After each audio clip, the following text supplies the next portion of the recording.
Gravação iniciada, presidente. Ok, Patrícia. Bom dia a todos. Vamos dar início à sessão de julgamento da segunda turma ordinária da quarta Câmara da segunda sessão do CARF, do dia 2 de dezembro de 2020. Participarão dessa sessão de julgamento os conselheiros Luiz Henrique Dias Lima, Gregório Heckmann Júnior, Francisco Ibiapino Luz, Renata Torati Cassini, Rafael Mazer de Oliveira Ramos, Márcio Augusto Sequef Salem, Ana Cláudia Borges de Oliveira e Dene Medeiros da Silveira. Nós não teremos sustentação oral no período da manhã e nem pedido de acompanhamento de julgamento. Então, nós vamos iniciar o julgamento seguindo os itens da pauta e começando pelo primeiro item da pauta dessa manhã, que é o item 112, o item 111. 111 é o primeiro item da pauta do dia de hoje, dia 2 de dezembro.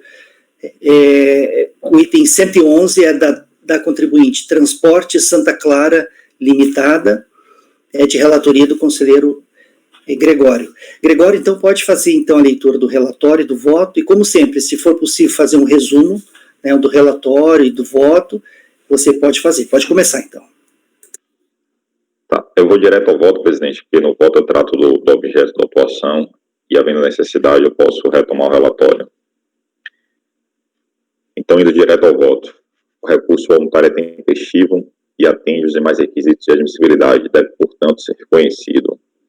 Nos termos do relatório da decisão recorrida, trata-se do presente caso de crédito tributário correspondente à contribuição retida de segurados empregados e contribuintes individuais e não recolhida em época própria pela empresa notificada, o que caracteriza em tese crime de apropriação indébita previdenciária. Informa a autoridade notificante no relatório que a apuração do crédito foram analisados os recibos individuais de pagamento e folhas de pagamento dos contribuintes individuais e segurados empregados, bem como a GFIP.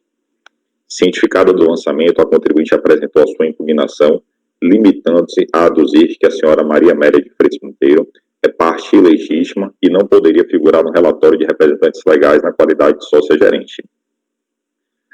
No caso em análise, a DRJ concluiu pelo não conhecimento da impugnação apresentada pela contribuinte nos seguintes termos: a indicação incorreta da qualificação de representantes legais da empresa em relatório integrante da notificação fiscal não tem um condão de se afirmar como defesa processual ou de mérito.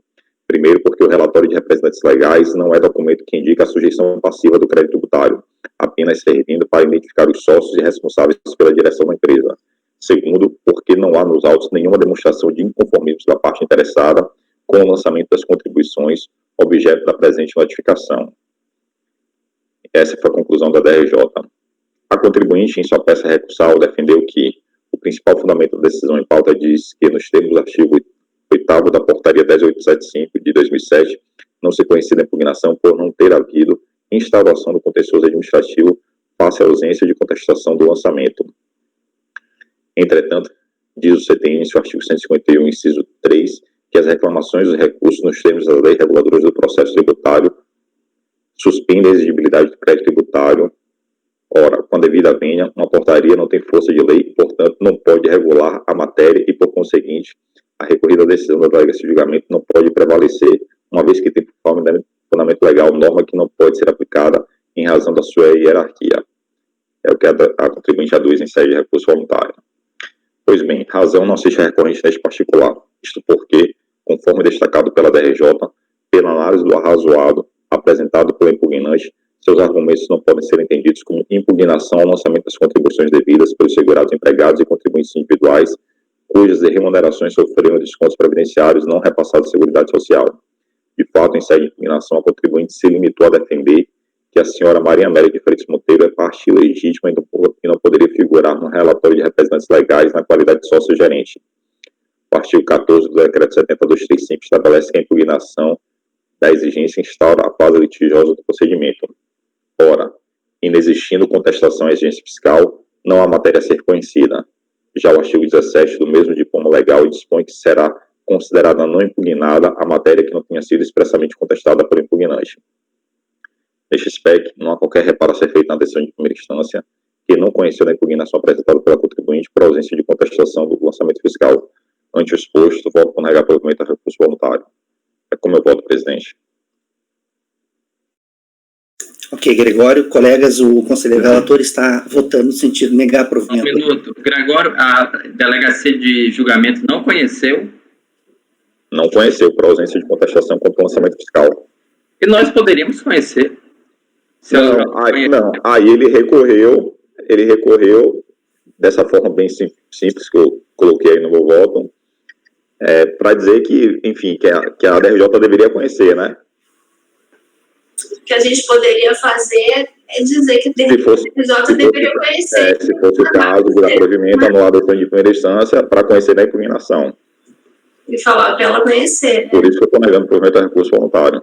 Entendi, mas é porque quando eu pensava que a gente só podia conhecer a impugnação, o recurso voluntário baseado em uma decisão não conhecida, quando fosse alegada a questão de intempestividade na primeira instância, e aí a gente fosse rediscutir a intempestividade na segunda instância, mas as demais causas de não conhecimento, eu achava que a gente não poderia nem recorrer delas, né? Não. Mas a minha impressão... Não, acho que não. Se a impugnação não foi conhecida por qualquer motivo, porque a impugnação era intempestiva, ou porque não houve contestação contra o lançamento fiscal, enfim, a impugnação não foi conhecida, e o contribuinte recorre dessa decisão para dizer que deveria ter sido ser conhecida, a gente conhece o recurso, dá ou não provimento e segue o fluxo processual. Então, tá. Alguém gostaria de fazer mais algum comentário em relação a esse processo, em relação a esse voto? Não? Então, Francisco, como é que você vota? Você acompanha o relator, diverge, como é que você vota? Desculpa, Luiz. eu troquei a ordem, é Luiz, né? Luiz. Não escutei, Luiz. Está sem microfone. Acompanho o relator. Ok. Gregório é o voto, né? Mantém o voto. Francisco, como você vota?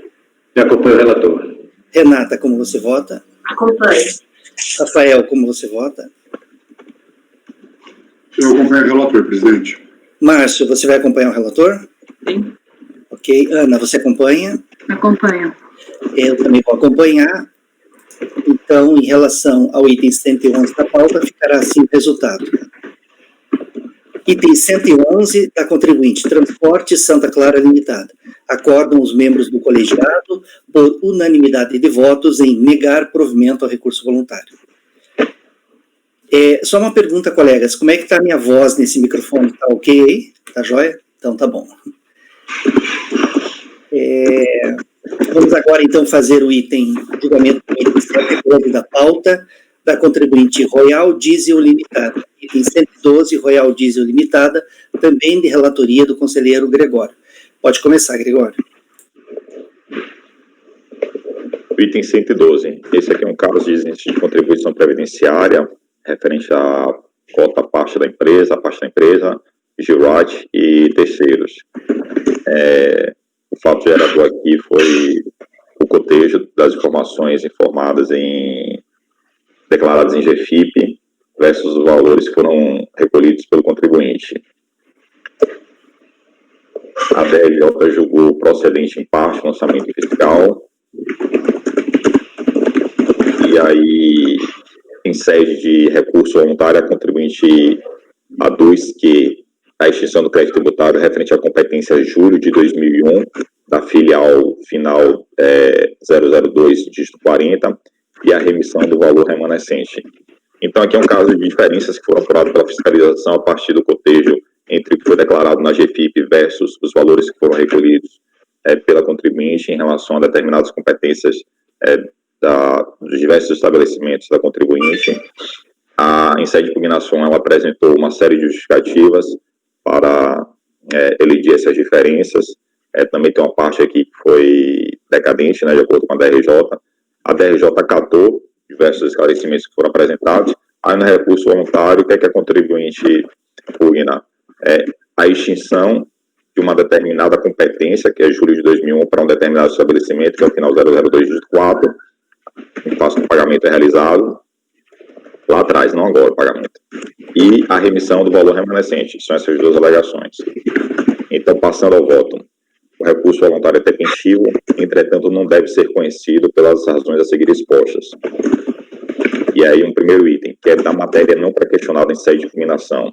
Analisando o recurso voluntário apresentado, verifica-se que a contribuinte apresentou fundamentação e argumentação não deduzida em sede de impugnação, no que tange especificamente a extinção do crédito tributário por pagamento da competência julho de 2001 do estabelecimento filial CNPJ final 002, dígito 40. De fato, na impugnação apresentada, no que tange ao estabelecimento em questão, a contribuinte, nos termos do relatório da decisão de primeira instância. Então, em relação a esse estabelecimento, o que é que a impugnante alegou em sede de impugnação? Ela defendeu em procedência da cobrança em relação à competência março de 2000 e em relação à competência junho de 2000, solicita que seja revista a cobrança. Então, para esse estabelecimento, CNPJ final 002, dígito 40, ela alegou a insubsistência do lançamento em relação a essas duas competências, março de 2000 e junho de 2000. Em sua peça recursal, entretanto, a contribuinte alegou a extinção do crédito tributário referente à competência julho de 2001, em face do pagamento realizado, embora equivocadamente recolhido com o CNPJ da matriz. É flagrante, pois, a inovação operada em sede de recurso, tratando-se de matéria preclusa, em razão de sua não exposição na primeira instância administrativa, não tendo sido examinada pela autoridade julgadora de primeira instância, o que contraria o princípio do duplo grau de jurisdição, bem como do contraditório não para a defesa. E aí eu trago toda a fundamentação, inciso 3 do artigo 16 do decreto 70235, e não conheço essa matéria por falta de pré-questionamento. Em relação ao segundo ponto deduzido em sede de recurso voluntário da remissão. Neste ponto, partindo da premissa do reconhecimento do pagamento do crédito tributário referente à competência julho de 2001, então, né, ela defende a extinção dessa competência, a recorrente requer a remissão do valor remanescente nos termos do artigo 14 da medida provisória 449 de 2008. Abaixo transcrito. Fica claro que, extraindo-se da letra da lei, somente houve remissão dos débitos vencidos há 5 anos ou mais em 31 de dezembro de 2007, ou seja, vencidos até 31 de dezembro de 2002. O presente lançamento, todavia, reporta-se ao período compreendido entre janeiro de 2000 a setembro de 2005, estando a maior parte, portanto, posterior à data estabelecida na mencionada MP e, por conseguinte, excluído da norma de remissão. Há de se destacar que a situação, de fato, não se subsume ao disposto na lei. Outro sim, a presente matéria de remissão é atinente à cobrança e, portanto, não pode ser objeto de análise por intermédio do recurso administrativo, sendo da unidade da Receita Federal de Jurisdição do contribuinte a competência para análise de sua aplicação. Ante exposto, concluo o voto no sentido de não conhecer do recurso voluntário. É como eu voto, presidente.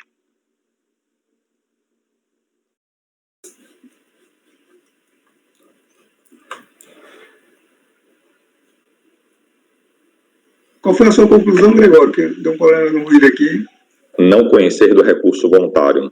Ele alegou duas matérias no recurso. A primeira eu não conheci por falta de pré-questionamento, e a segunda eu não estou conhecendo, porque não seria competência do órgão julgador, mas da unidade de origem apreciar se seria aplicável ou não. A remissão, não é isso? Isso.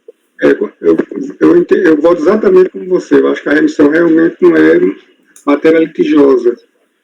Pois é, eu tinha feito esse voto conhecendo essa matéria e, no final das contas, negando provimento, porque eu acho que o caso concreto não se subsume à hipótese prevista na legislação.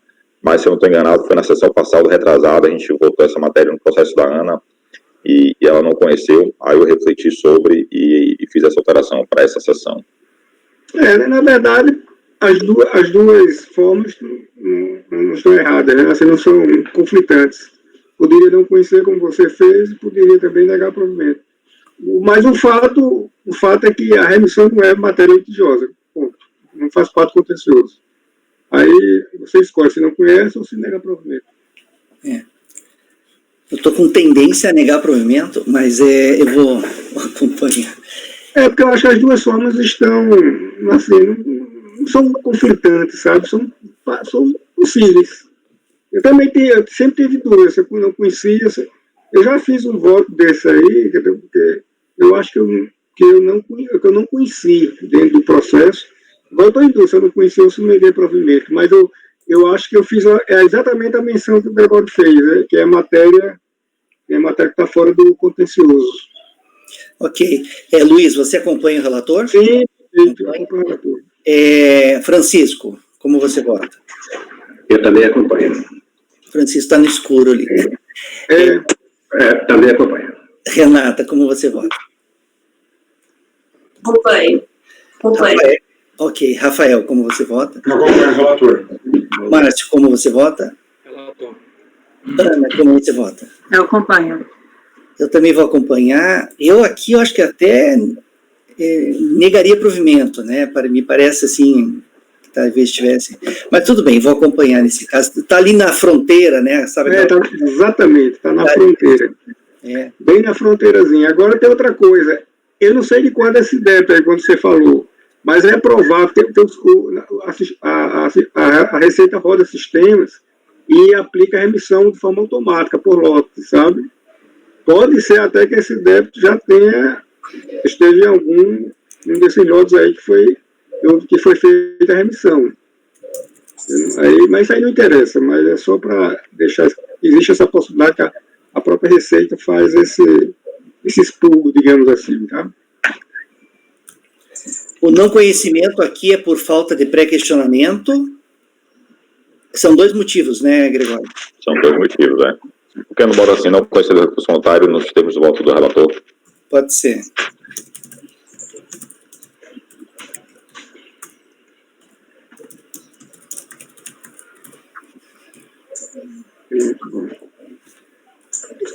Então ficou assim, colegas. Acordam o item 112 da pauta da contribuinte Royal Diesel Limitada. Acordam os membros do colegiado por unanimidade de votos em não conhecer do recurso voluntário nos termos do voto do relator.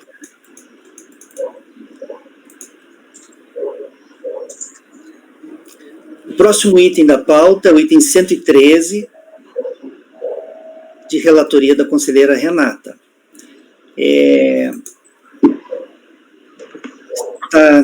Podemos começar, Renata? Então, pode iniciar então a leitura do relatório e já passar para o voto, e se puder fazer um resumo, por favor, faça um resumo. Pode começar.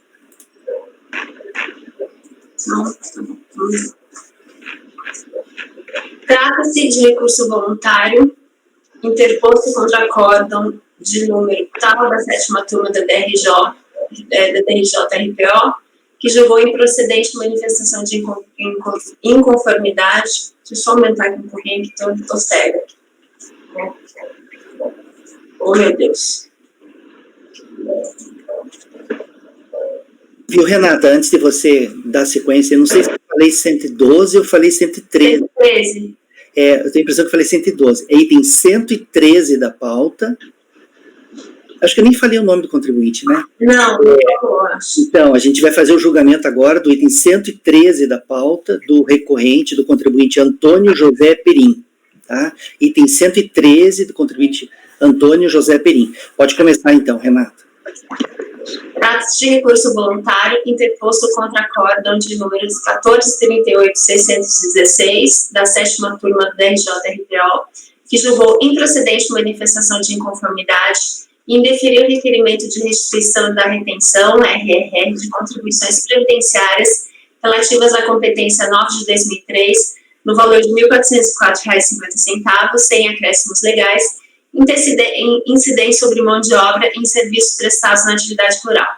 Referidas contribuições foram retidas pela contratante Usina da Barra S.A. Açúcar e Álcool e recolhidas no CNPJ da requerente, nos termos do artigo 31 da Lei 812, na redação dada pela Lei 9711, de 20 de 11 de 98. A DRJ-RPO julgou a manifestação de inconformidade improcedente em decisão assim emendada e reproduzo aqui a emenda.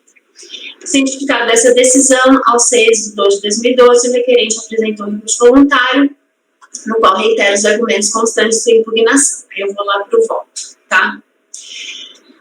O recurso é voluntário e tempestivo, estão presentes demais requisitos de admissibilidade, devendo, portanto, ser conhecido. Conforme relatado, trata-se de acordo que julgou improcedente manifestação de inconformidade e indeferiu requerimento de restituição de retenção de contribuições previdenciárias relativas à competência 9 do 3, no valor de R$ 1.404,50.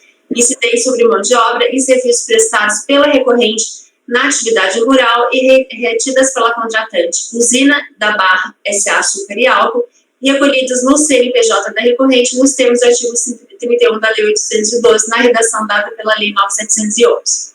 A recorrente alega em seu recurso que os serviços lançados na nota fiscal, sobre cujo valor houve a retenção nos termos do artigo 31 da Lei 812, não foram prestados sob exceção de mão de obra, mas sim mediante a empreitada de mão de obra e de equipamentos. Pois bem, considerando que as razões apresentadas pela recorrente em seu recurso voluntário apenas reproduzem os argumentos apresentados em sua manifestação de conformidade, sem acrescentar nenhum elemento novo que seja hábil a justificar a reforma da decisão recorrida, tendo em vista o que dispõe no artigo 57, parágrafo 3º do anexo 2º do Regimento Interno do Conselho Administrativo de Recursos Fiscais, aprovado pela Portaria 343, adota os seguintes fundamentos da decisão de primeira instância, abaixo reproduzidos, para que venham integrar o presente voto como razões de decidir.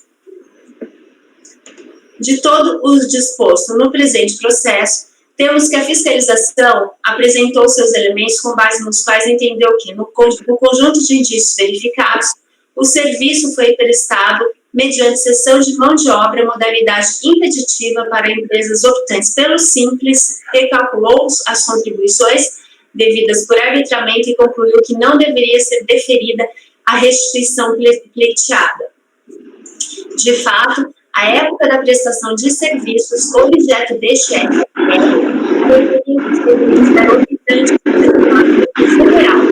Porém, em conjunto aos sistemas informatizados da RFP, constata-se que, através do processo 15892, final 2008-13, a empresa efetivamente foi excluída desse sistema com efeitos a partir de 1 de 2002, evento 321 nas telas anexadas, exclusão por decisão administrativa.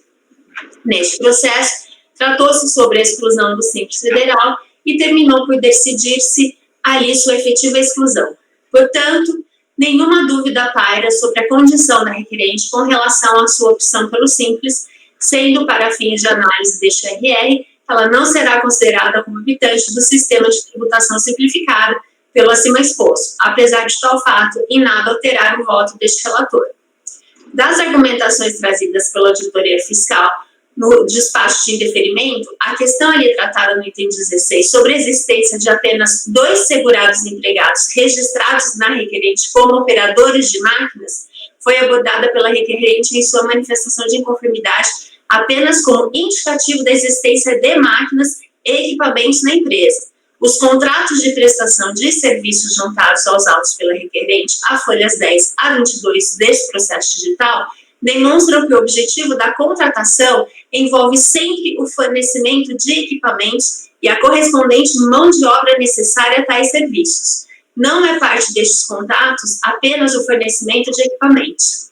Analisando-se o acima explicitado, e partindo do princípio que efetivamente existem equipamentos em nome do empresário e de seus familiares, que são utilizados conforme a necessidade de cada empresa individualmente, conforme alega o requerente, nos deparamos com uma situação de possível incompatibilidade entre o número de equipamentos colocados à disposição do contratante dos serviços e a inexistência de segurados empregados registrados na empresa, o que demanda uma análise conjunta dos valores apresentados nas competências 6 de 2003, 7 de 2003, 8 de 2003, 10 de 2003, processos de restituição analisados nessa mesma turma de julgamento e 9 de 2003. Durante todo o período acima retratado, o contribuinte apresenta folha de pagamento com 2 empregados, implicando em base de cálculo de meros R$ 1.228. No entanto, considerando-se esse mesmo período, apresenta faturamentos díspares que vão de R$ 60.149,04, valor máximo faturado na competência 6 de 2003, até R$ 29.087,83, valor mínimo de faturamento na competência 8 de 2003. A propósito e por oportuno, o faturamento contabilizado na competência objeto do RRR 9 de 2003 importa em R$ 43.317,14. Como sabido, a administração tributária estabeleceu parâmetros normativos para se aquilatar o valor da mão de obra empregada a partir dos valores constantes em notas fiscais, faturas ou recibos de prestação de serviços, a ser utilizada sempre que as informações do contribuinte revelarem-se inconsistentes. Tal tópico encontra-se expresso nos atos normativos que regiam a matéria, como o INSRP número 3 de 2005, e antes a INSS-DC número 100 de 2003, e considerava, para fins dessa aferição, 40% do valor dos serviços constantes da nota fiscal como equivalência à remuneração da mão de obra utilizada na prestação, conforme, inclusive, dispõe o despacho de indeferimento. Ora, aplicando-se tal critério às notas fiscais do contribuinte em questão, cujos valores dos serviços encontram-se nelas especificados, teríamos o seguinte quadro sinótico elucidativo da questão, e aqui embaixo tem o valor estimado da mão de obra em relação às máquinas que ele entregava. O que acontece? Esse contribuinte, ele prestava mão de obra para colheita de cana nessa empresa. E ele diz que ele só prestava serviço e não fornecia os equipamentos. Só que ele tinha 2 serviços e várias, para um monte de equipamentos na empresa. E é isso que ele está tentando dizer, que não era bem isso. E na competência 10 de 2003, temos o valor da folha de pagamento, base de cálculo ligeiramente maior em relação das parcelas relativas à demissão de empregados, para um faturamento de R$ 41.629,97 e uma mão de obra constante de notas fiscais, 30% no valor de R$ 12.488,99, com valor aferido de 40% no montante de R$ 16.651,99. Assim, da análise de todas as competências, temos o mesmo quantitativo em folha de pagamento para faturamentos e mão de obra estimado nas notas fiscais, ou aferida, essas se cotejadas em montantes mais compatíveis, em valores significativamente superiores. Máquinas trabalhando na finalidade do contrato impõem a existência de operadores para as mesmas. E o fato de mais de uma empresa se utilizar do mesmo equipamento não dispensa eventual registro dos operadores em cada uma delas. Que ele diz que as máquinas ele usava conjuntamente com os irmãos, que ele comprava as máquinas junto com os irmãos, mas ele também não faz prova disso. A hipótese de utilizar-se mão de obra de outra empresa na execução de contratos firmados pela requerente, se ocorreram, deveria estar contabilmente documentada e documentalmente registradas. É de se esperar que a contratante, empresa com larga experiência no ramo em que atua, estime de forma pelo menos aproximada no contrato a utilização de mão de obra pelo contratado. Não se visualiza, não se comprova isso nos dados apresentados. Não há notícia também nos autos de que a requerente forneça apenas equipamentos à contratante cuja operação fosse a cargo dessa.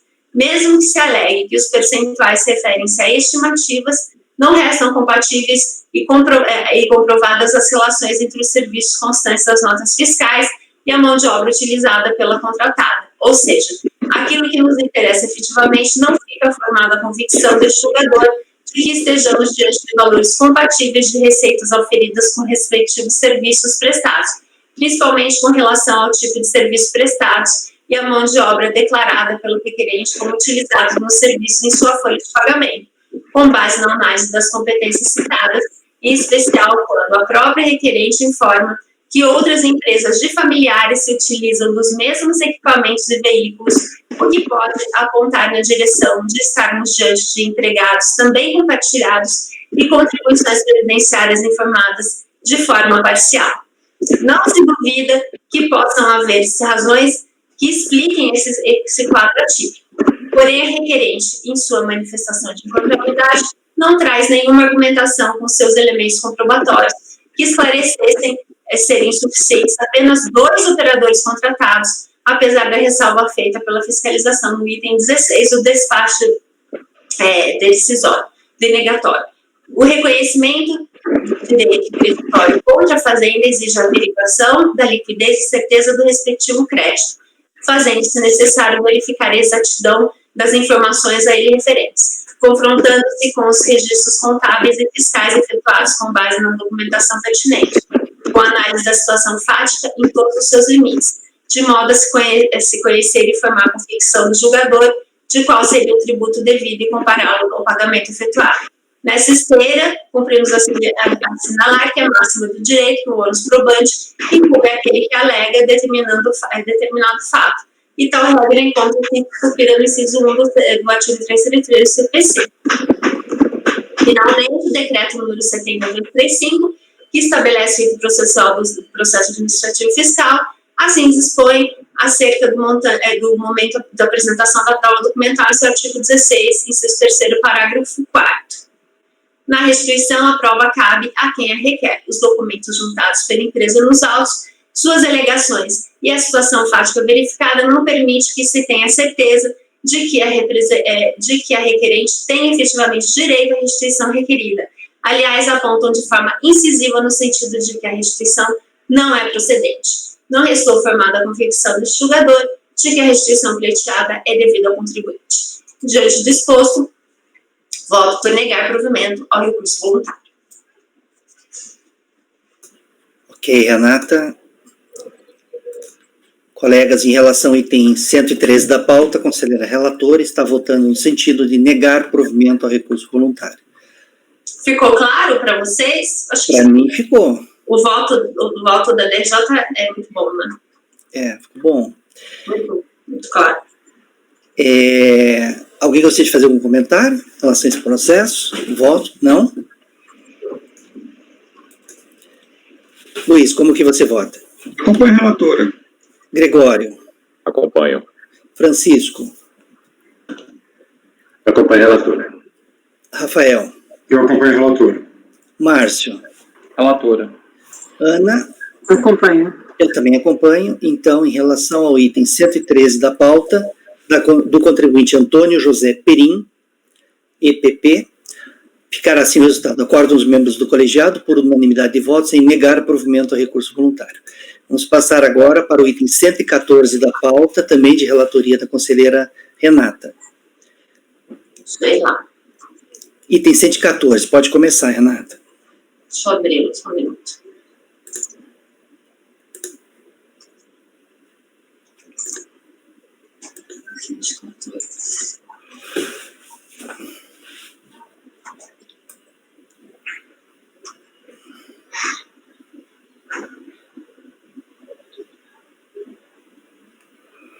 Tá meio lento aqui.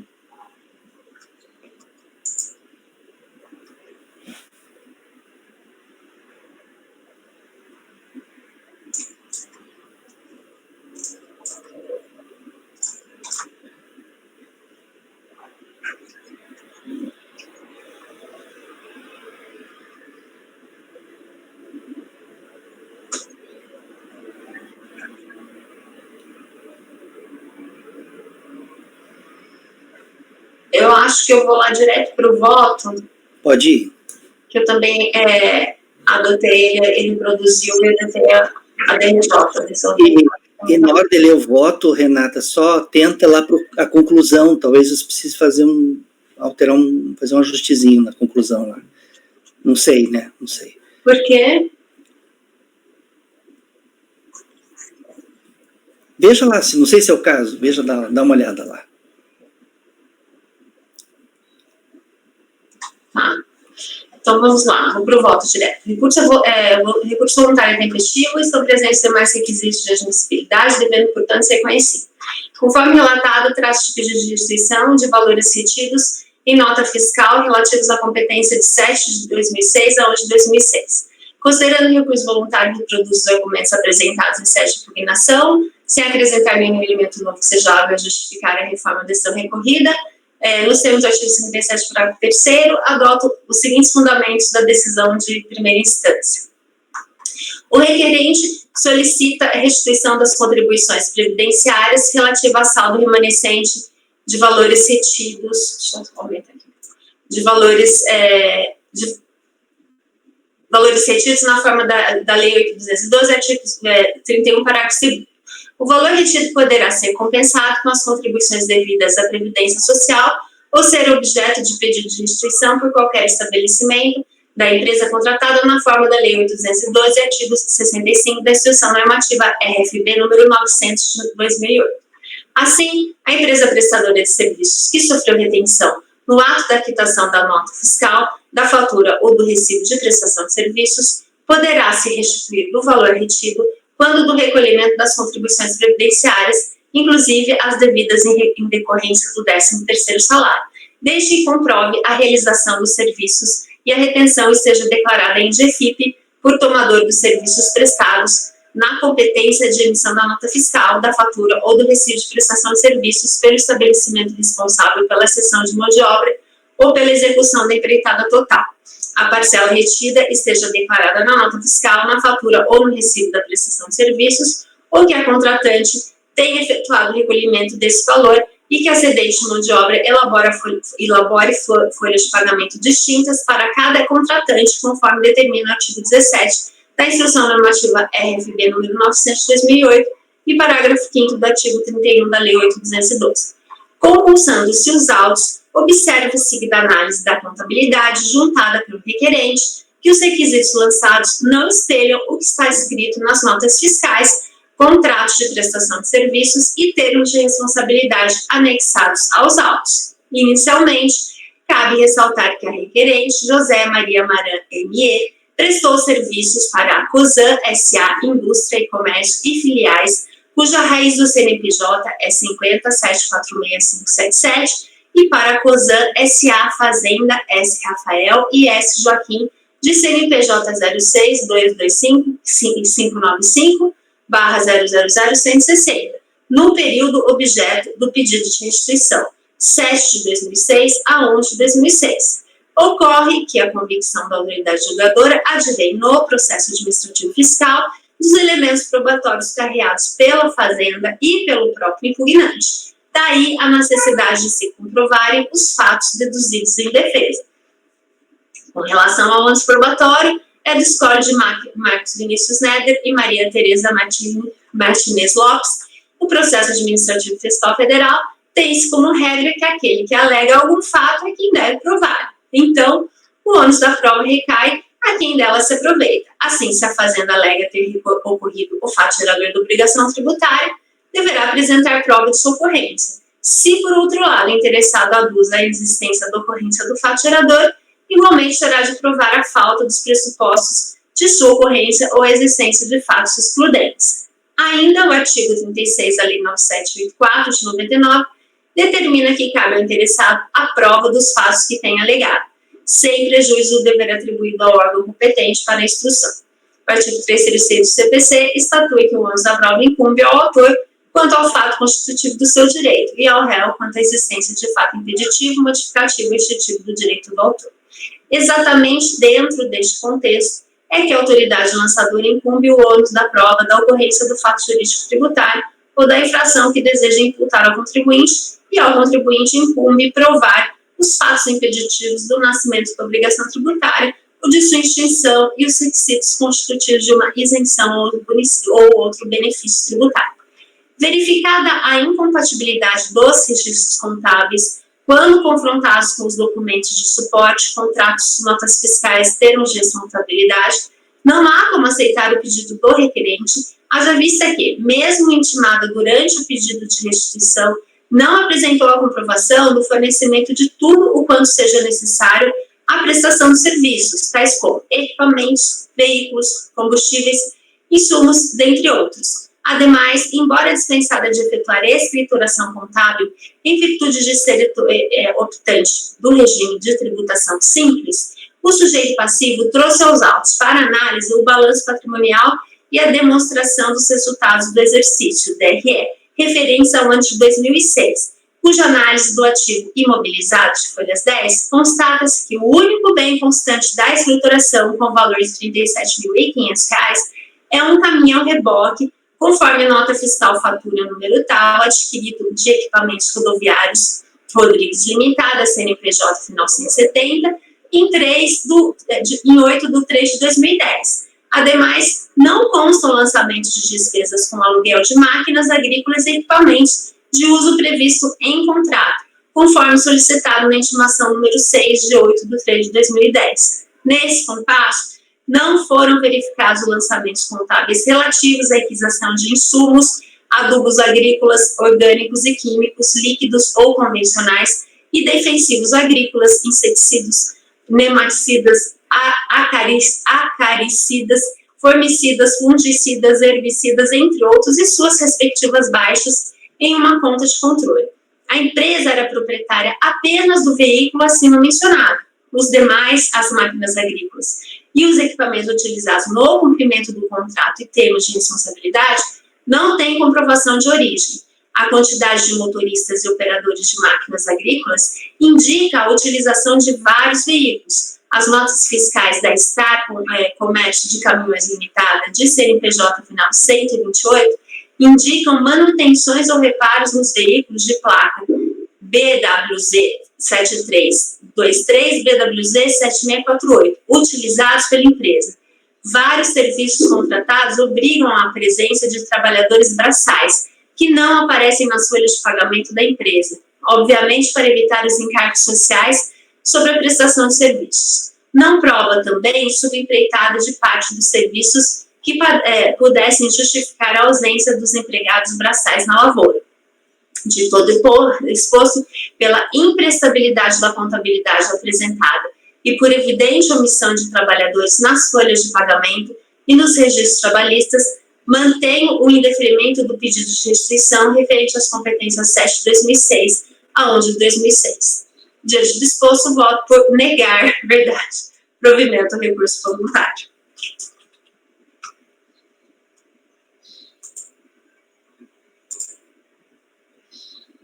Você deu provimento ou negou provimento? Neguei. Porque no texto está dar provimento. Oi? Acho que no texto você colocou dar provimento. Eu sei, eu acabei de trocar. Beleza. Tem que fazer um ajuste, eu acabei de ajustar. Então, tá. Apareceu aí para vocês? Não, tudo bem, baixa você também. Não, eu já ajustei na minha Eu ajustei também. Tá certo. Em relação ao item 114 da pauta, a conselheira relatora está votando no sentido de negar o provimento ao recurso. É pedido de restituição, né, que foi já indeferido pela DRJ, e a conselheira está mantendo a primeira instância. Alguém gostaria de fazer um comentário no processo? A questão não é aqui, tá, pessoal? É aí, não é comigo aqui, não. Então, tá. Então, vamos lá.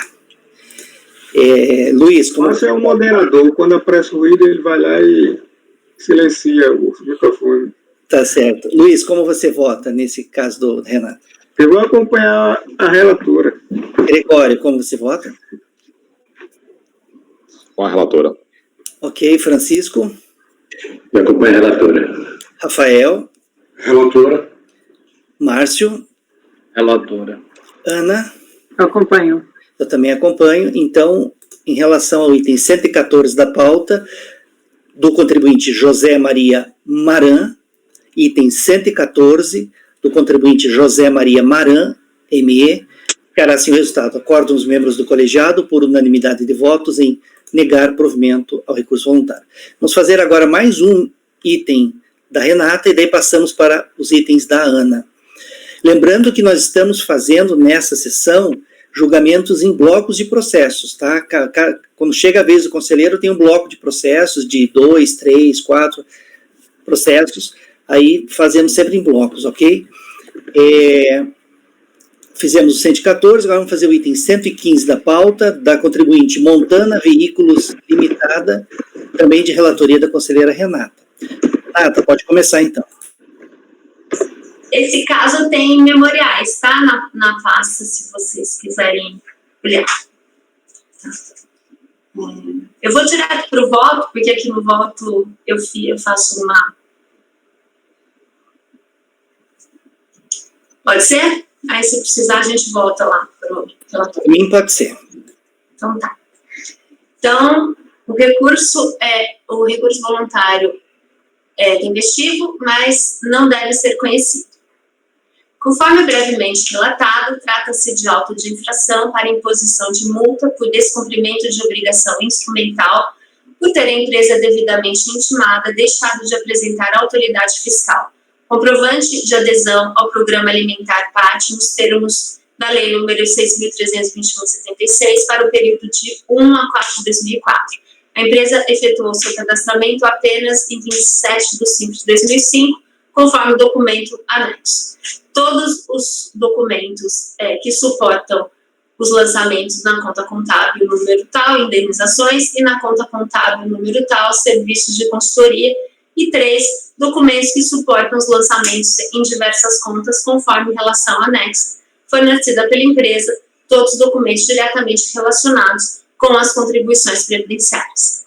Julgada improcedente a impugnação apresentada, em seu recurso voluntário, a empresa basicamente repete os mesmos argumentos, alegando, em síntese, que a multa aplicada afronta o princípio da legalidade, pois não encontra fundamento legal específico na Lei nº 8.212. Afirma que os artigos 102, 92 e 102 da lei em questão, que fundamentaram a aplicação da penalidade, além de abordar a questão de forma genérica, ainda estão desatualizados perante a moeda corrente e que a conversão dos valores da penalidade para a moeda corrente, qual seja o real, por se tratar de matéria diretamente relacionada à incidência e majoração da penalidade, deve ser veiculada exclusivamente por lei, nos termos do artigo 150 da 788, o que não ocorreu até o presente momento, de modo que a portaria MPAS número 4479, aqui eu tenho que ver o ano, se é 9889, que serviu de orientação para o texto contido no artigo 283 do decreto número 3.498 de 99, não pode se aplicar à lei 8.202 de 91, pois, do contrário, haveria afronta flagrante aos princípios da legalidade e da reserva legal. Ademais, a autoridade fiscal embasou a penalidade nos artigos 283, inciso 2º J e 373 do decreto 3.048 de 99.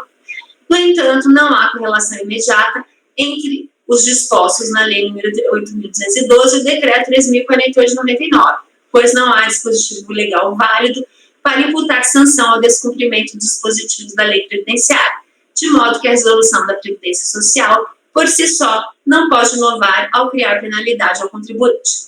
Ao instituir a combinação de penalidades a infrações desamparadas pela legislação competente, o decreto número 3.048 extrapola os limites albergados na Constituição, porquanto versa sobre matéria reservada exclusivamente à lei, ferindo os princípios constitucionais da estrita legalidade e da reserva legal. Pois bem, do quanto acima exposto, nota-se sem dificuldade que os argumentos trazidos pelo recorrente em seu recurso são de índole tipicamente constitucional e envolvem a verificação da compatibilidade da norma tributária com a Constituição Federal, que já põe em xeque a validade das normas que fundamentaram a aplicação da multa questionada. Nesse contexto, há que se observar que a análise das questões postas pelo recorrente, portanto, envolveria necessariamente a verificação da compatibilidade dos dispositivos legais mencionados com a Constituição Federal, o que, em face do sistema constitucional vigente, é vedado aos órgãos da administração pública, dentre os quais esse Tribunal Administrativo. Com efeito, é por demais sabido que a Constituição Federal prevê em seu artigo 37, dentre os princípios que regem a administração pública, o da legalidade, aquele segundo o qual o administrador público está, em toda a sua atividade funcional, sujeito aos mandamentos da lei e às exigências do bem comum, e deles não se pode afastar ou desviar, sob pena de prática de ato inválido e expor-se à responsabilidade disciplinar, civil e criminal, conforme o caso. A eficácia de toda atividade administrativa está condicionada ao atendimento da lei e do direito. É o que diz o inciso 1º do parágrafo único do artigo 2º da Lei 9784 de 99. Com isso, fica evidente que, além da atuação conforme a lei, a legalidade significa igualmente a observância dos princípios administrativos.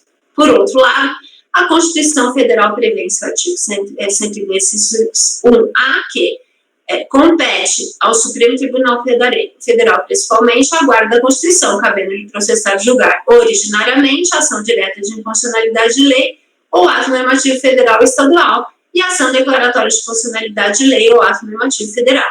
Em seu artigo 97, por seu turno, dispositivo este localizado dentro de capítulo que trata do Poder Judiciário, a Constituição dispõe que, somente pelo voto da maioria absoluta de seus membros ou dos membros do respectivo órgão especial, poderão os tribunais declarar a inconstitucionalidade de lei ou ato normativo do poder público. Não há nenhum outro dispositivo na Constituição Federal que trate da competência para apreciar a inconstitucionalidade de leis ou atos normativos, de modo que, por força do que dispõe o próprio texto constitucional, a competência para fazê-lo é atribuição exclusiva do Poder Judiciário. Assim, Entendemos que, à vista do princípio constitucional da estrita legalidade, que rege a atividade da administração pública, bem como do fato de que a Constituição somente conferiu ao Poder Judiciário a competência para se pronunciar e decidir sobre a constitucionalidade de leis e atos normativos do poder público, não cabe a este tribunal administrativo analisar a constitucionalidade de norma que permanece vigente e eficaz no ordenamento jurídico. Este, aliás, é o entendimento constante do enunciado número 2 da súmula da jurisprudência deste Tribunal Administrativo, segundo o qual o CARF não é competente para se pronunciar sobre a inconstitucionalidade da lei tributária. Por essas razões, os argumentos da empresa trazidos pelo recorrente em seu recurso voluntário não podem ser conhecidos. Por todo esforço, voto no sentido de não conhecer o recurso voluntário. Ok, Renata. Colegas, a conselheira relatora está votando por não conhecer do recurso voluntário, uma vez que as alegações recursais questionam a constitucionalidade, né, dos atos normativos empregados pela fiscalização no lançamento, e aí não seria competência, né, desse conselho apreciar a constitucionalidade e tal. Alguém gostaria de fazer um comentário em relação a esse processo, em relação ao voto? Não? Luiz, como você vota? Não escutei, Luiz. Relatora. Gregório. Eu vou acompanhar, presidente, só fazendo a ressalva que esses casos, né, contêm esse tipo de alegação, que a gente até votou assim na sessão do dia de ontem, alegação de constitucionalidade, legalidade.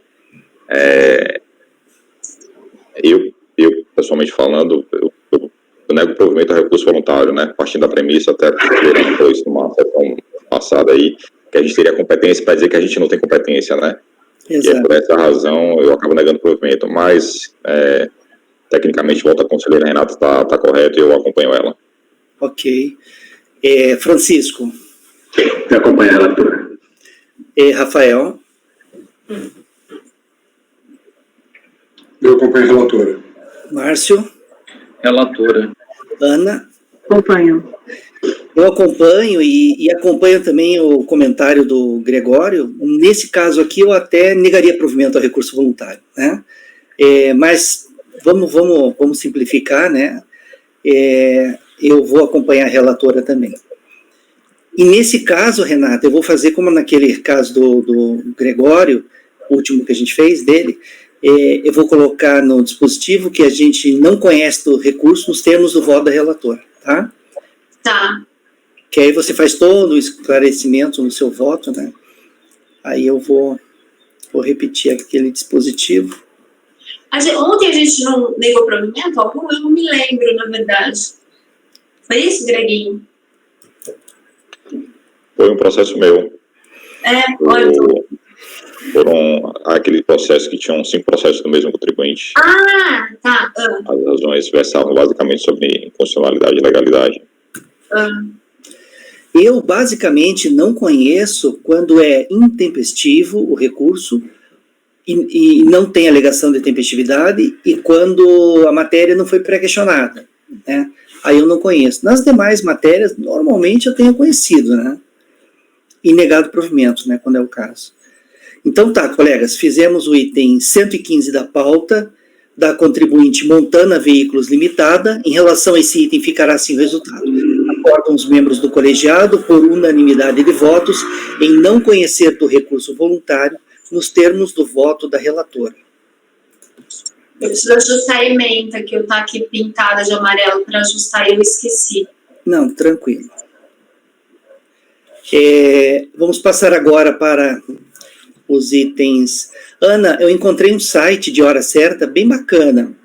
Aquele site Hora Certa, ele está mudado, sabe? Ele está com uma hora diferente e não mudaram ainda. Não sei se é questão de horário de verão, eles não mudaram. Mas eu encontrei um site, chama-se Hora de Brasília. Hora de Brasília. Experimenta você ver que legal. A tela fica toda cinza e fica enorme o horário, né? Para quem tem plano de vista, é excelente. Fica a hora desse tamanho e com um cronômetro. Nossa, é muito legal, assim. Dá uma olhada para ver, é bem bacana. Eu estou usando esse agora dele. Tá aqui, Hora sincronizada e atualizada. O celular, ele é sincronizado pelo operador e tal, mas a hora está sempre diferente. Hora de Brasília está 10:07, no meu relógio está 10:12. O do CARF, o do notebook do CARF está sempre errado e não tem como a gente alterar.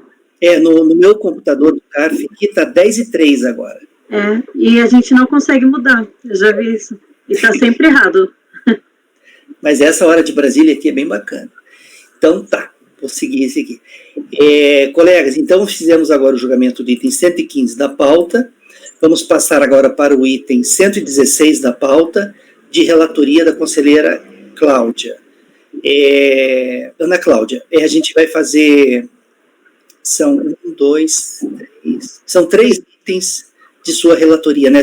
3 itens, inclusive, da mesma contribuinte. Os itens 116, 117 e 118, todos da contribuinte Companhia de Transportes e Armazéns Gerais. Você vai fazer na ordem, Ana? Vou. Então tá. Colegas, item 116, Ana, pode começar então. E sempre, se puder fazer um resumo, pode fazer um resumo. Tá. Os três processos, na verdade, eles têm origem no mesmo mandato de procedimento fiscal. Com base nesse mandato de procedimento, foram lavrados 12 autos de infração, sendo que 3 deles representam a obrigação principal. E os outros 9 são obrigações acessórias. O primeiro, ele é CFL 68, então ele é uma obrigação acessória que está vinculada à obrigação principal, por corresponder a 100% da base de cálculo. No voto proferido pela DRJ, eles trazem a informação de quais são os 3 autos de infração, onde estão a obrigação principal.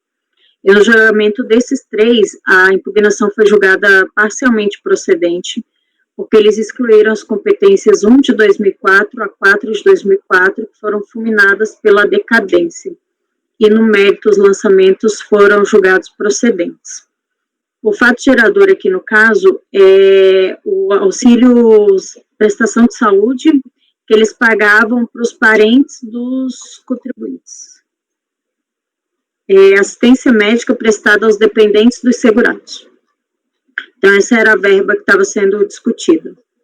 Então, eu coloquei aqui no voto uma preliminar de julgamento, trazendo quais foram os 12 autos de infração, quais são os 3 que representam a obrigação principal, que houve julgamento parcialmente procedente nesses 3, e que depois disso a contribuinte ela aderiu ao pedido de parcelamento, ela apresentou o pedido de desistência e parcelou os débitos, de forma que subsiste os débitos que não tinham sido fulminados pela decadência. Então, a multa relacionada ao CFL 68, que é apresentar a GFIP sem ter todos os dados, todos os fatos geradores de contribuição previdenciária, permanece e deve ser mantida a multa. A DRJ já tinha considerado a retroatividade benigna na hora do cálculo, então eu faço a observação que deve ser mantida na hora da execução, o cálculo conforme a aplicação da retroatividade benigna. E eu fiquei só um pouco na dúvida como fazer uma referência ao cálculo da multa do CFL 68, já que ela representa 100% da contribuição previdenciária devida, uma vez que a DRJ já tinha excluído 4 competências fulminadas pela decadência. Mas, de todo modo, eu concluo por negar provimento ao recurso voluntário, devendo ser observado na hora do pagamento da execução do crédito o que foi decidido quanto à retroatividade benigna e o cálculo da multa com base em 100% do valor devido a título de obrigação principal.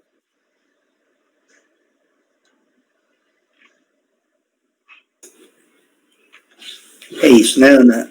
Então, você nega provimento, né? A DRJ julgou o lançamento principal, a impugnação em relação ao lançamento principal parcialmente procedente, manteve uma parte do lançamento e nessa parte o contribuinte não questionou mais e parcelou, né? Isso. E esse julgamento nosso agora, que é da obrigação acessória decorrente do principal, e aí você está mantendo o lançamento. É tranquilo, né, colegas? Alguém gostaria de fazer algum comentário em relação a esse processo? Não?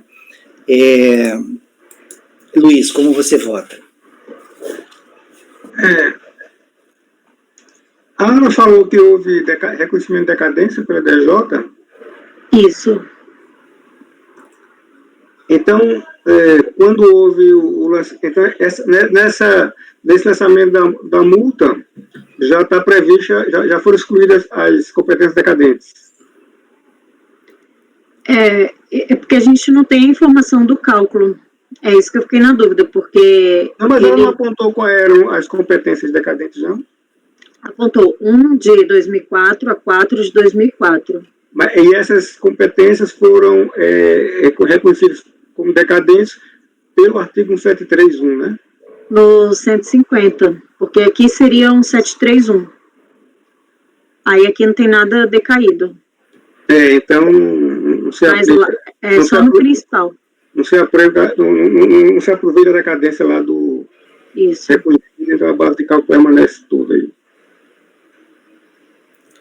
Porque a gente só aproveitaria aqui para afastar da base da multa, do cálculo da multa, essas competências que a DRJ reconheceu como decaídas, se, e somente se, elas não tivessem sido pelo artigo 731, conforme anunciado de súmula do CAF, né? Aí, no caso que a decadência foi reconhecida pelo 150, então não se aproveita para fins de afastar a base de cálculo da coima. Sim. Você acompanha ou diverge? Deixa eu terminar, doutor. Assim eu acompanho a relatora. Você acompanha? Então, Gregório, como você vota? Eu estava aqui justamente vendo essa questão da decadência. A decadência no principal. Essa informação já veio no acordo da DRJ, nesse caso aqui da CFL 68. Ela já veio. Eu só não sei em que medida isso implica na redução da multa na hora de executar. Ou de que forma esse comando é passado na hora da execução. Não, se ela fez se ela reconheceu pelo 150, não afeta Não afeta porque muda a base de cálculo daqui, da CFL 68. Mas anunciado em súmula do CAF um esforço a reconhecer apenas quando ela é afastada pelo 731. Não, sim, mas é porque a base de cálculo da multa aqui, ela corresponde a 100% da contribuição não declarada. Então, se a contribuição não declarada lá alterou... Mas é isso que eu estou dizendo, Se ela foi alterada lá na DRJ, foi reconhecida a competência pelo 150, por força do enunciado de súmula, eu vou procurar aqui qual é o número, a gente não se aproveita aqui para a base. A base de cálculo só se aproveita se ela tiver sido afastada pelo 731, é a inteligência do enunciado. Eu vou até ver qual é o número dele aqui. Essa discussão ela é bem recorrente aqui no CAF, né? Mas aí, para pacificar isso, foi editada essa súmula, inclusive parece que ela é até vinculante, né? Mas, Luiz, qual que é a relevância no caso aqui? A Ana está negando o provimento ao recurso. Não, mas eu estou dizendo que a Ana está... Para mim, a relevância não é no que ela escreveu, é no que ela está dizendo. Ela está dizendo que não sabe a extensão do... E se a Ana tivesse, assim, afastando do lançamento da multa os valores, né, já afastados no lançamento da obrigação principal, aí a gente teria que ver certinho se estariam atingidos por decadência. Mas a Ana acabou o que veio para nós no caso, ela está mantendo mas ela acabou de dizer que não sabe a extensão da redução da base de cálculo lá pela DJ, ela falou agora. Eu estou só argumentando, não estou questionando o voto, o discurso do voto dela está fechado para mim. Eu estou só contra-argumentando esse questionamento que ela fez há pouco, né? Que ela disse que não sabia a extensão lá do reflexo lá da exclusão pela decadência lá da base de cálculo. E o que é que eu estou dizendo? Estou dizendo que eu estou só esclarecendo que nenhum efeito produz se foi pelo 150, isso só. Entendeu? É porque eu percebi, a Ana tocou nesse assunto mais de uma vez, então, apesar de eu não ter colocado no voto, mas ela tocou, então eu estou só esclarecendo que nenhum nos termos do enunciado do CAF, isso nenhum reflexo traz, exceto se fosse pelo 173. É o enunciado 148. no caso de multa por descumprimento de obrigação acessória previdenciária, a ferição da decadência tem sempre como base o artigo 173, ainda que se verifique adequado o pagamento antecipado da obrigação principal correlata, ou esta tenha sido fulminada pela decadência no artigo 150, parágrafo 4 do CPI. Eu estou só relembrando esse enunciado de súmula, só isso. Para esclarecer a dúvida da Ana. A Ana ficou com a dúvida razoável. E essa dúvida que a Ana tem já é uma dúvida bastante recorrente, né? O enunciado veio exatamente para pacificar esse entendimento. Só isso. Mas eu vou acompanhar a relatora. O voto dela, para mim, não tem. Né? Ela concluiu de forma correta. Tá. E Gregório, está em condição de votar? Estou. Como você vota, Gregório? Eu vou divergir. Afastar do lançamento as competências em relação às quais foi reconhecida a decadência do processo principal, ou seja, janeiro a abril de 2001. Não por conta do dispositivo de CPN, mas pelo fato de não ter base de cálculo, aquela história? Isso, justamente. Ah, tá. Gregório, mas você acha que tem que dar parcial provimento para excluir essas competências? Não seria uma questão na hora da execução de ser calculada? Não. Eu acho que a unidade de origem não faz isso, não. Aqui, Ana, Ainda mais nesse... ela não vai recalcular essa multa. O que ela faz é o seguinte, aquela questão da retroatividade benigna, isso ela faz, ela vai comparar essa multa com as novas regras para ver se tem que ajustar em face daquele artigo 106 do CTN, retroatividade benigna. Agora, com relação à multa em si, se vai afastar dessa multa aquelas competências atingidas pela decadência no principal, com base no 150, isso a unidade de origem não vai fazer. Dani, então, eu quero mudar meu voto para excluir essas competências. Aí eu vou divergir. Tá. Aí eu vou acompanhar. Tá. Muitas polaridades aí, eu vou divergir. Eu vou divergir e fique registrado. Ana, vamos fazer o seguinte, então, eu vou pedir vista de mesa nesse processo, e aí eu dou uma estudadinha para ver certinho, então, já que vai ser um provimento parcial, para ver certinho como é que está, que competências, pode ser? Mas não precisa, ela já diz quais as competências, ela já diz... Se for pedir vista de mesa, uma questão de ordem, se for pedir vista de mesa, tem que pedir logo dos três, né, para não ficar com datas diferentes. Os Pra três mais casos, razoável. Ana. Mas qual é a dúvida, Dena? A Ana já identificou os períodos decadentes, já identificou a tipificação, que foi para o 154, qual é a dúvida? Não tem dúvida. Dani, o 117 é CFL 30 e o 118 é CFL 59. Então, eles não sofrem alteração em razão da obrigação principal, então eu estou negando provimento a eles.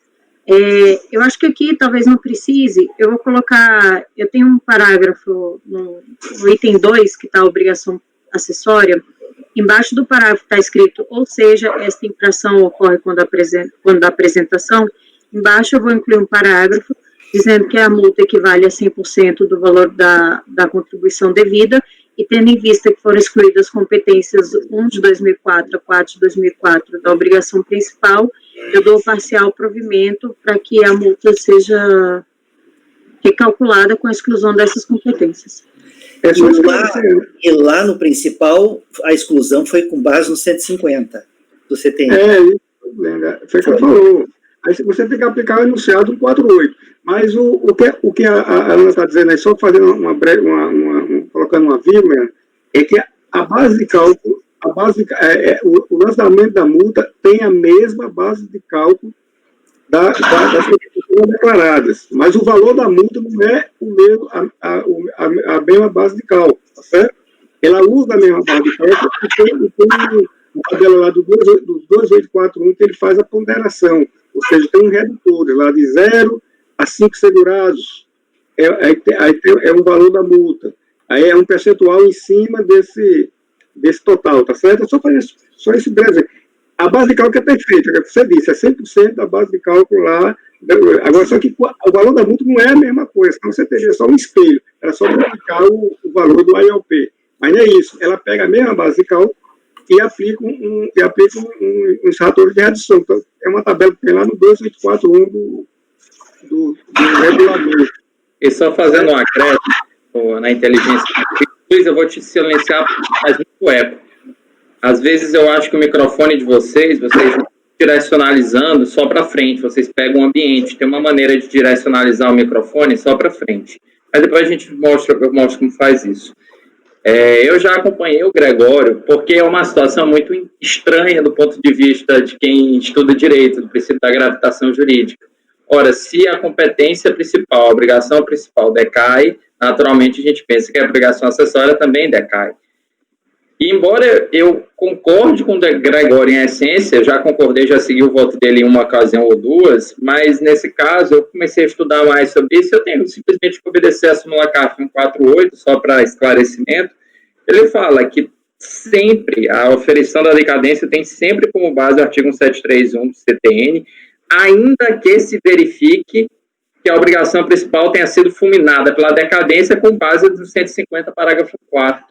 E só por isso mesmo, antecipando aqui meu voto, eu vou divergir da relatora, eu acho que pelos mesmos termos do Luiz, mas só para deixar esclarecido, que é uma situação bastante estranha do ponto de vista jurídico, afinal de contas você teria um acessório sem principal, nesse caso que a obrigação anda de mão dada, mas não tem como ir contra uma súmula que até então é válida, é vigente, é uma norma, uma obrigação do Conselho, e não me parece ser também um caso de reinterpretar a súmula, de conferir uma eficácia, de não se aplicar ao caso concreto, porque ela é exatamente amoldada a esse caso concreto. Só para esclarecer... Diga, Ana. Não, é que eu não estou reconhecendo a decadência aqui. Eu estou só trazendo a multa para que seja calculada conforme a obrigação principal. Então, por exemplo, supondo que lá no principal fosse reconhecida uma inconstitucionalidade. O STF reconheceu que a lei era inconstitucional no período X, mas no período X o STF disse que estava valendo. Aqui eu teria que adaptar do mesmo jeito, porque a base de cálculo é 100%. Então, lá no principal, ele reconheceu que parte da contribuição não era devida. Qual é o motivo? Não me interessa, porque eu não estou trazendo o motivo para cá, eu estou trazendo só o resultado.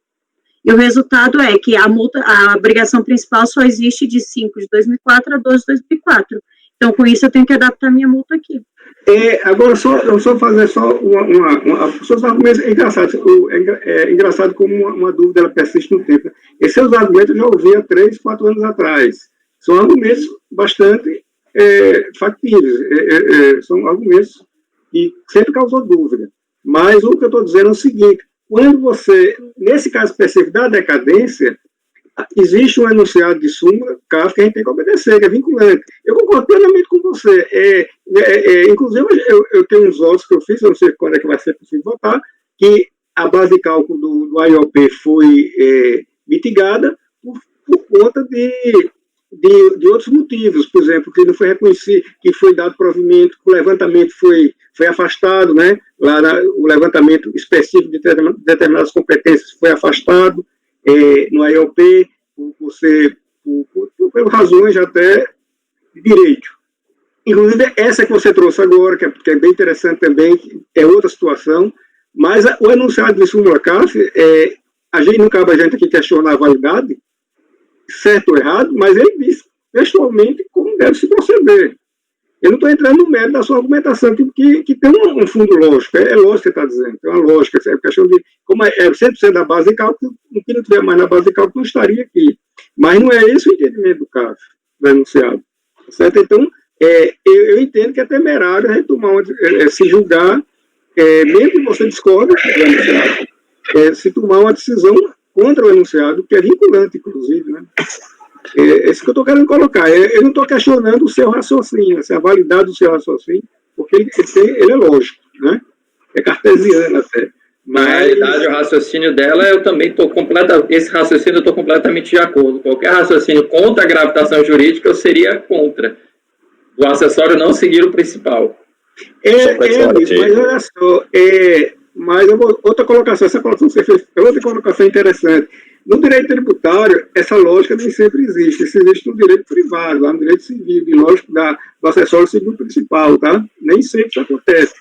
Eu vou dar um exemplo, bem claro, bem óbvio. Até porque as obrigações acessórias se tornam principais quando não observadas.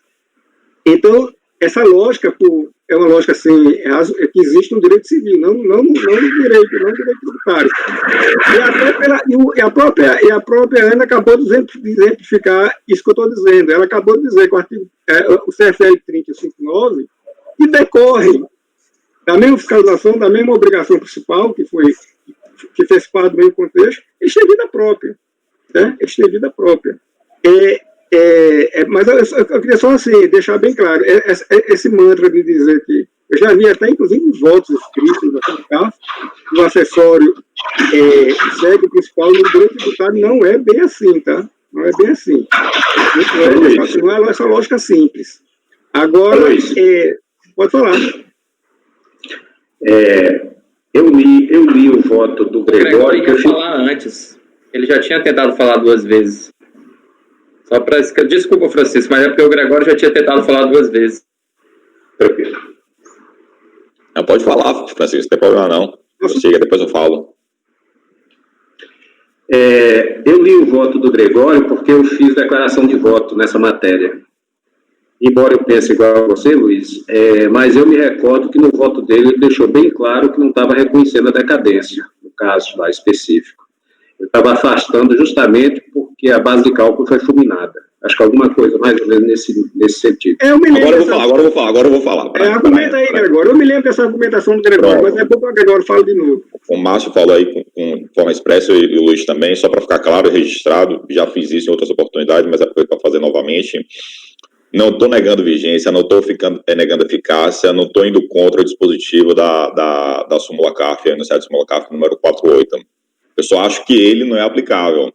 Não é o caso do voto agora da conselheira Ana, mas já foi caso, acho que até nesse voto que o Francisco está se referindo, naquele meu processo, foi alegada a decadência em relação à exigência da obrigação acessória. Neguei provimento ao recurso voluntário, aplicando o enunciado de súmula CARF, porque ele fala que no caso de descumprimento, no caso de multa por descumprimento de obrigação acessória, a aferição da decadência tem sempre com base no artigo 1731 do CTN. Ponto.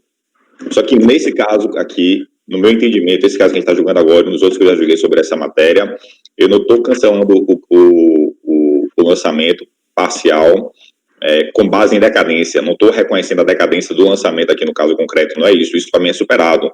Não tem decadência nos termos do artigo 1731, ponto, de acordo com o enunciado de súmula CARF número 48. O enunciado é perfeito. Agora, não posso negar que a base de cálculo da multa foi extinta no processo da obrigação principal. Caiu aqui. Eu só acho que o enunciado de súmula, ele pode até, quando ele foi concebido, ele pode ser que na sua ideia, na sua concepção, a ideia era abranger esses casos também, mas da forma como está posto, porque ele é claro, ele fala que na aferição da decadência realmente não está decaído. Agora, eu abro outro tópico, e eu fiz isso no meu voto em relação ao qual o Francisco mencionou. Eu abri o tópico da decadência, falei que não estava decaído, de acordo com o enunciado. Agora eu abro outro tópico para falar que a base de cálculo foi extinta no processo da obrigação principal. Extinta, e para mim depende do motivo da extinção. Está extinto lá, favorável ao contribuinte, extingue-se aqui também por consequência, porque anda de mão dadas. É a linha de raciocínio da Ana, né? Mas que no fundo, é a linha de raciocínio da Ana, inclusive. Mas que no fundo, do fundo, dá na mesma coisa. Mas tudo bem, não vamos esticar a discussão, os principais pontos já foram colocados, aí acaba a votação, né, presidente? Só um pouquinho. Francisco, você gostaria de fazer um comentário? Só um minutinho antes aí, para mim está todo mundo travado. Só quando a pessoa fala que a imagem mexe. Então reinicia. Clica lá. Eu vou sair. É a oscilação da internet. Clicar ali em cima no endereço e reiniciar a página. Eu vou sair e retorno. Dá um minutinho, eu vou sair e retorno. Ninguém chuta, não.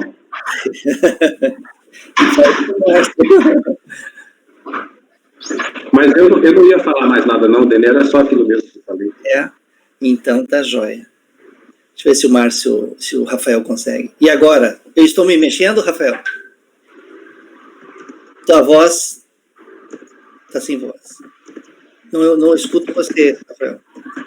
O microfone está fechado, desculpa. Não, agora está certo. Estou me mexendo aqui? Não, todos vivos, Vivos, descongelados. Tá, podemos votar então, colegas? A conselheira, então, relatora, vai dar provimento parcial, né, Ana? Vai ser provimento parcial para excluir da base de cálculo da multa os valores referentes às competências janeiro, fevereiro, março e abril, né, de 2004. Eu já salvei o arquivo novo, tá lá na pasta, eu coloquei corrigido, parcial provimento. Perfeito. Aí vai excluir, então, essas competências que foram excluídas lá no principal, e não por conta da decadência, mas por conta da inexistência de base de cálculo em relação a essas aí, né? É bom deixar isso bem claro no seu voto, tá? Então, tá, vamos fazer a votação, então. Luiz, como você vota? Eu vou por negar provimento ao recurso da única pena. Perfeito. Gregório, acompanha a relatora? Acompanha a relatora. Relatora, né? Francisco? Eu acompanho a divergência. Divergência. Renata? Acompanho a relatora. Relatora. Rafael? Relatora. Relatora. Márcio? Divirjo também, mesmo divergência. E eu vou também divergir, acompanhar a divergência, né? Então, no caso aqui, nós tivemos um empate. Luiz, vai querer fazer declaração de voto? Eu vou fazer. Ah, então tá. Porque eu ia perguntar pro Luiz se ele ia fazer, porque aí tu já falou que tu ia fazer, então tu fazes. Não vou fazer não, pelo seguinte, porque eu acho que se eu for fazer, a gente pode abrir brecha para, até pelas pessoas, a gente pode abrir brecha para um problema melindroso, que é o descumprimento do enunciado, sabe? Que para mim está muito claro aí que está descumprido. Eu não quero mexer, eu não quero abordar esse tema, até porque eu já falei bastante aqui, já expus, e eu não gostaria de me aprofundar mais, não. Meu voto, minha posição, inclusive, já é conhecida, até no voto do Gregório, eu já falei as mesmas coisas, mas se alguém quiser fazer, ou mais de um quiser fazer, fica à vontade aí. Não, mas é só citar na discussão que foi deixado bem claro que não tem, e a própria Ana também certamente vai citar no voto, que não vai descumprir, não é descumprimento. As razões são outras, né? Mas deixa pra lá, eu prefiro não fazer, tá? Ok. Então, colegas, como deu empate no julgamento do item 16, da pauta da contribuinte Companhia de Transportes e Armazéns Gerais, ficará assim o resultado.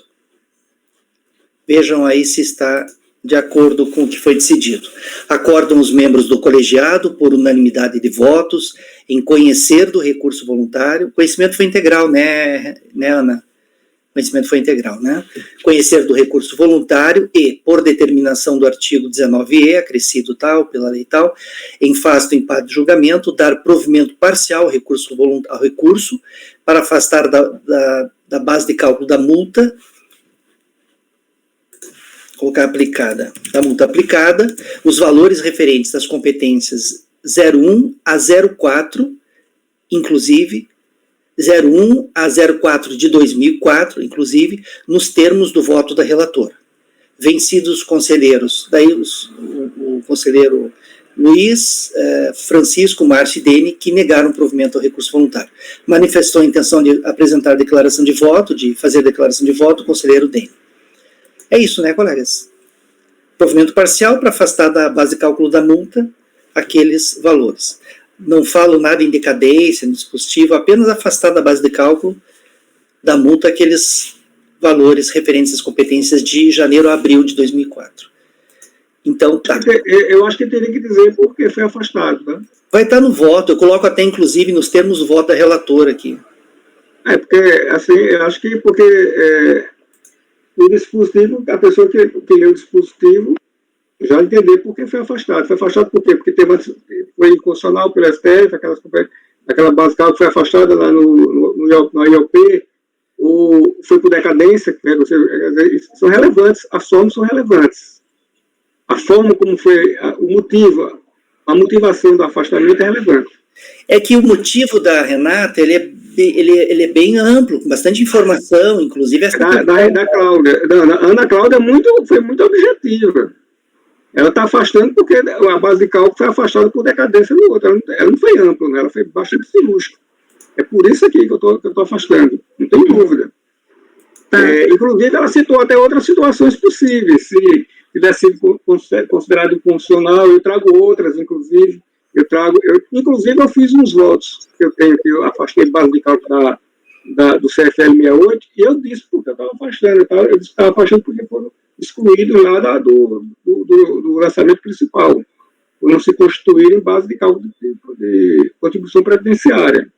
Mas não foi por decadência, foi questões de direito lá, né? Outras questões de direito. Eu acho que tem que colocar, assim, porque, para ficar claro, até a tese do Gregório ficar clara aí. Mas veja, isso tudo está no voto, Luiz. Para a unidade de origem, para executar, o dispositivo está perfeito, ele vai executar, né? Ah, mas por que foi afastado? Vamos ver no voto, vai no voto lá e ver, né? Mas se tivesse um dispositivo bizarro aí, nem não tem decadência, é fácil, né? Por decadência, ponto. Mas aqui não é decadência, né? Aí... por decadência lá no IOP, da base de cálculo. Esse é o fundamento da ANA. Não dá para dizer isso no dispositivo. Tudo bem, você que sabe. Porque daí não foi isso, não foi por decadência lá. Foi. Não foi por decadência. Afastou porque a base de cálculo foi considerada decadência no IOP. É isso a inteligência do voto dela, e ela foi muito clara em evidência. Foi porque as bases de cálculo lá do IOP foram consideradas decadentes. É por isso que ela não trouxe, porque não tem mais base de cálculo para aquelas competências. Aí qual foi o motivo de não ter mais base de cálculo para aquelas competências que ela considerou? Porque foi afastado por decadência lá, pelo 150. O motivo determinante da exclusão no processo principal, para mim, é irrelevante. Se lá excluir favorável ao contribuinte, pronto. Tanto é que quando eu volto essa matéria, eu volto nesse sentido, que o motivo, para mim, é irrelevante. Excluir lá e for favorável ao contribuinte, tem reflexo aqui, por inexistência da base de cálculo. Mas só que com o enunciado 148 o motivo passa a ser relevante, né? Não, o enunciado 148 fala que na aferição da decadência nos autos da obrigação acessória. Eu não estou julgando decadência aqui agora. Eu estou julgando a existência da base de cálculo da multa cobrada. O parágrafo 5º do artigo 32, eu até acabei de incluir ele aqui para deixar expresso. Ele fala: a multa corresponde a 100% do valor devido relativo à contribuição não declarada. Se lá na obrigação principal diz que o valor devido não inclui a competência 1 de 2004 a 4 de 2004, a multa corresponde a 100% do valor devido entre as competências 5 de 2004 a 12 de 2004. Porque essa é a obrigação principal dele, pagar a contribuição de 5 de 2004 a 12 de 2004. Logo, a multa é 100% dessa competência. Não, tudo bem, eu não vou mais continuar a discussão, não. Eu já expliquei meu ponto de vista. Vamos... E se todo o período fosse fulminado pela decadência, aqui não teria que se fosse pelo 150, não. Se lá fosse fulminado pelas decadências pelo 150, não. A multa continuaria viva aqui. Ela só seria se fosse afastado pelo 73. Essa é a inteligência do... Eu não consigo entender bem a lógica do entendimento do Gregório, sabe? Ele coloca assim um véu assim que eu não consigo ver além de forma muito clara o que ele está dizendo. Mas que para mim o enunciado 148 é muito óbvio. Ele não, assim, a parte final dele é muito clara, sabe? Quem participou das discussões, eu acho que o Gregório participou, na época, como essa discussão era muito recorrente, e foi por isso que esse enunciado saiu. Havia sempre litígio nas turmas ordinárias, né? E saiu assim. A segunda parte dele, para mim, mas não adianta, esse é um ponto de vista. Tem um ponto de vista, a relatora tem outro, o Gregório tem outro, aí vai ficar aqui o resto do dia, como se diz, falando desnecessariamente. Aí vamos ser mais objetivos, porque tem muita coisa para votar, né? E a Ana está fundamentando direitinho o voto dela lá, e quem quiser que analisar, vai ver como é que vai ser. Não cabe mais discussão. Já está votado, né? Já foi proclamado? Ainda não foi. Vai proclamar agora. Tá. Assim, já está votado, que eu digo que eu não vou mais voltar atrás. Eu acho que os que votaram comigo também não. Tá. Eu só queria confirmar, Ana, porque no final das contas eu tô olhando aqui o acórdão da DRJ e eu não localizei essa informação de que no processo principal essas competências foram extintas por decadência. Tá, deixa eu pegar. Será que não era bom sair com vista de mesa esse processo para a gente dar uma olhada com mais calma? porque o fundamento da relatora está muito bem colocado, ela não teve dúvida, não.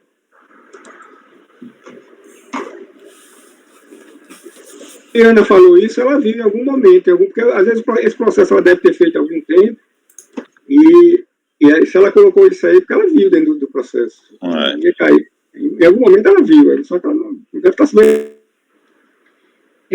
Tá, eu estou abrindo aqui o PDF.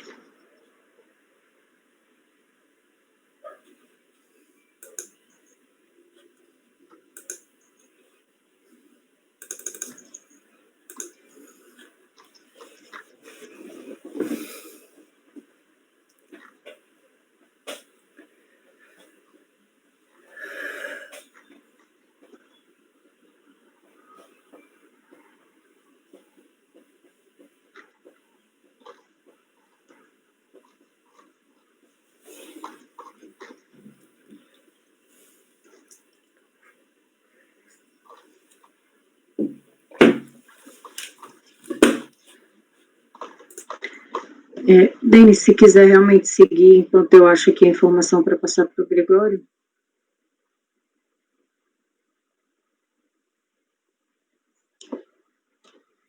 Está sem microfone, meu presidente. Eu falando meia hora aqui sem microfone.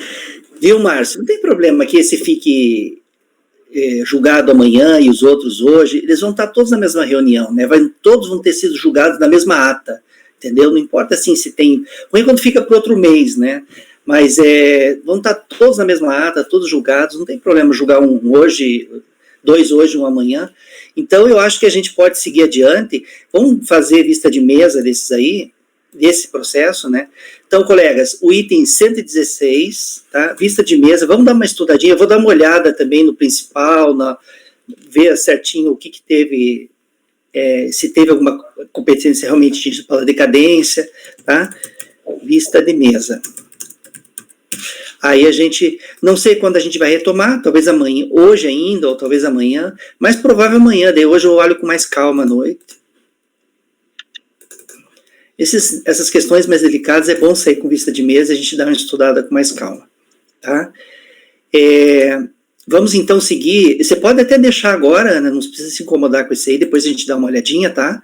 Vamos fazer os outros 2 da mesma empresa, os outros você falou que não é como a do CFL 68, né, são multas aquelas por descobrir de obrigação acessória, aquelas, né, não apresentação do documento, né, não... Isso, CFL 30 no 117 e CFL 59, então os 2 eu estou negando provimento.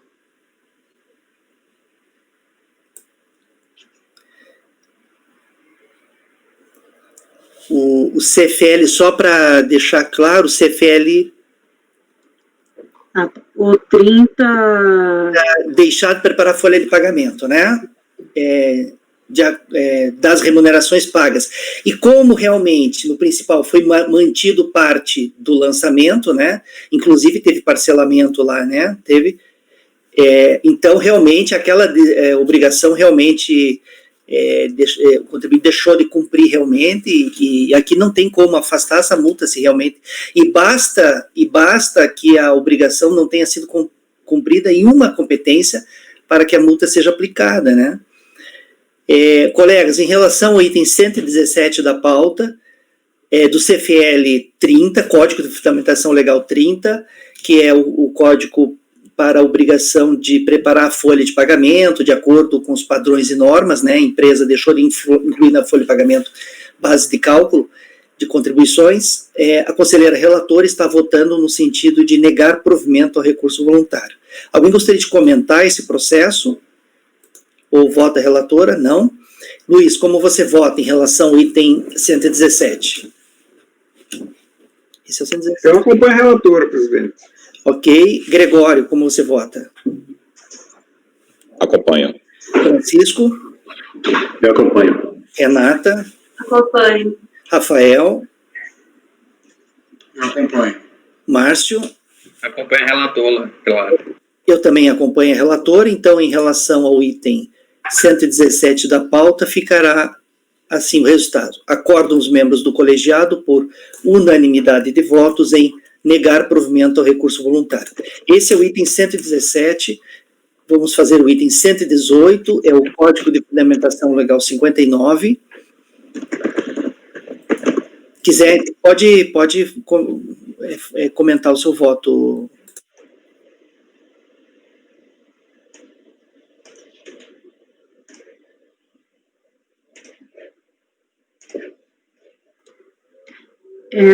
O 118, eu estou negando provimento também. Ele é o CFL 59, que é de deixar a empresa de arrecadar mediante o desconto das remunerações e as contribuições.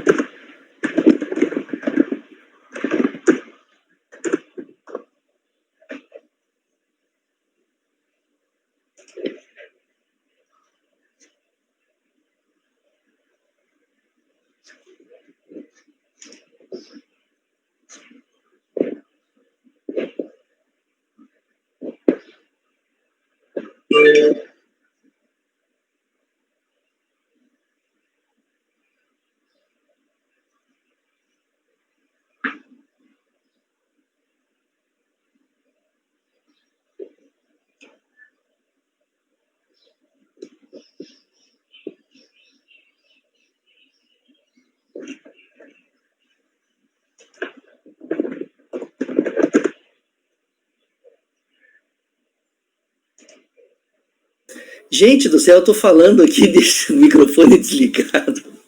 Meu Deus do céu. Não sei o que eu falei agora para vocês. Bem, em relação ao item 118, então, a conselheira relatora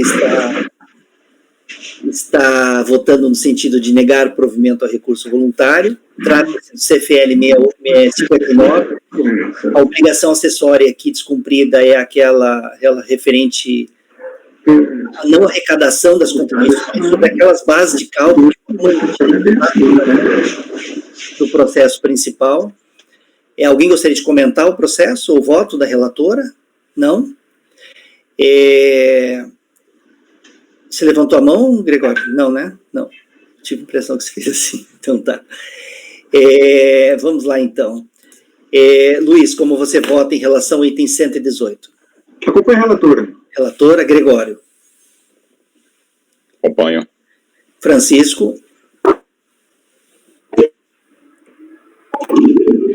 Eu acompanho, porque eu estou com problema do mouse aqui, ele tem hora que ele não está atendendo direito. Tá joia. Renata. Acompanho. Rafael. Eu acompanho, relator. Márcio.